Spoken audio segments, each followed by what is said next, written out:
Mes chers amis, je suis heureux de vous retrouver. D'abord, souhaiter vraiment un bon rétablissement à tous les malades de la communauté. Que Kadosh Baruch Hu leur envoie une réfoua chez les mains, El Narefan Alahem, El Narefan Alahem, El Narefan Alahem, et que nous puissions ainsi assister à des Yeshuot, des délivrances, Besorot Tovot, des bonnes nouvelles en ce début du mois de Nissan qui arrive dès demain. Ce Shabbat, donc on rentre dans le mois de Nissan et nous lirons la paracha de Vaïkra, la première paracha du troisième livre de la Torah, le Lévitique.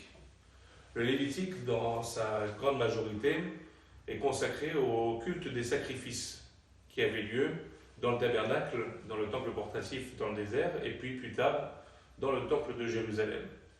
Bien entendu, ce livre est d'une grande technicité dans la manière dont on faisait les sacrifices et l'ensemble des gestes qui étaient opérés dans l'enceinte même du temple. Nous savons combien la Torah est intemporelle, elle transcende toutes les époques, elle est d'une modernité exceptionnelle.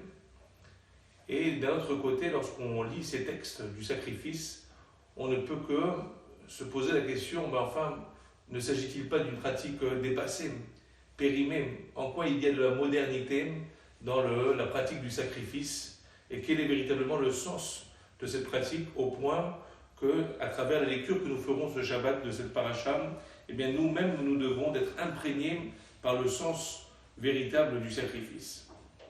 Et dans notre paracha, le Ramban Nachmanide donne un commentaire illustre, ultra connu d'ailleurs, qui dit la chose suivante, il dit: détrompez-vous, le sacrifice, il a une signification simple et proche de l'esprit pour tout un chacun. En fait, ce sacrifice est une projection de nous-mêmes. C'est une projection de nous-mêmes. Lorsqu'un homme a fauté, il faute avec son corps, avec son esprit, avec sa parole. Lorsqu'on a porté le sacrifice, la première des choses, il fallait faire ce qu'on appelle la smicha, l'imposition des mains sur la tête du sacrifice, en référence à l'action, la mauvaise action que j'ai accomplie. On prononçait ensuite le vidouille, la confession de nos péchés. Ana Hashem hatatim. Oh mon Dieu, j'ai fauté, par rapport à la parole qui a fauté. Et enfin, on brûlait sur l'autel des sacrifices les différentes parties, et notamment les reins et les entrailles de la bête, en référence à toute la mahashava, la pensée mauvaise qui a accompagné le péché. Et quelque part, lorsqu'on prenait le sang de ce sacrifice et qu'on l'aspergeait sur l'autel, véritablement, l'homme se projetait. Ce sang, ça aurait dû être mon sang. Ce corps, ce sacrifice, ça aurait dû être mon corps. Combien je n'ai pas été à la hauteur de ce que Dieu attendait de moi. Quelque part, ce que l'on faisait subir à ce sacrifice, c'est quelque part ce que c'est la réflexion qui nous traverse et qui nous dit: mais finalement, est-ce que j'ai été à la hauteur de ce que Dieu attendait de moi?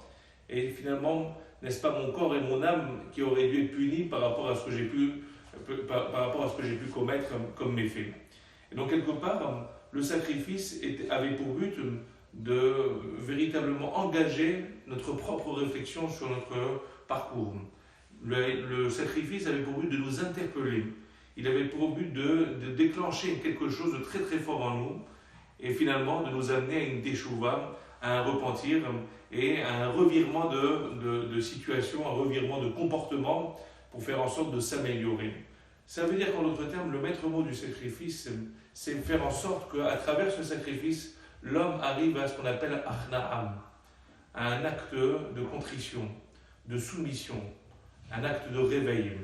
Plus on va être soumis et interpellé au plus profond de nous-mêmes par le sacrifice, et plus à ce moment-là, le sacrifice a joué son rôle, et véritablement, il est ce qu'on appelle Ishe Re'ach Nichorach, il est une odeur agréable auprès d'Akadosh Baruch Hu.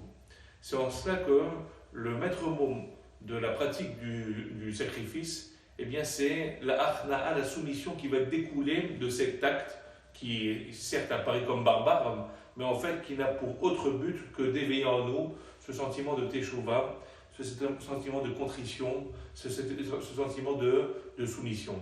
Et c'est pas anodin, si vous voulez, si la paracha de Vaïkra, dans un illustre commentaire d'ailleurs, elle commence par Vaïkra avec un petit aleph. Tout le monde pose la question, c'est quoi le sens de ce petit Aleph sur le premier mot de la paracha, Vaïkra? Il y a des beaux midrashim qui font référence à l'humilité exceptionnelle de Moshe Rabbeinu, qui n'a pas voulu marquer Vaïkra avec un grand Aleph, mais avec un petit Aleph, par humilité, sans rentrer dans le détail. Mais, quelque part, si le petit Aleph fait référence à l'humilité, à l'Achna, c'est qu'indéniablement, c'est le Yesod, c'est le fondement de tout ce qui va suivre. Tout le culte des sacrifices doit nous mener à une seule unique chose, ce sentiment d'introspection, de remise en question, et de véritablement de ressentir en nous ce renoncement à toutes les mauvaises choses dans lesquelles nous avons pu nous engager, et faire en sorte faire en sorte de revenir véritablement à Akadosh Baruch Hu.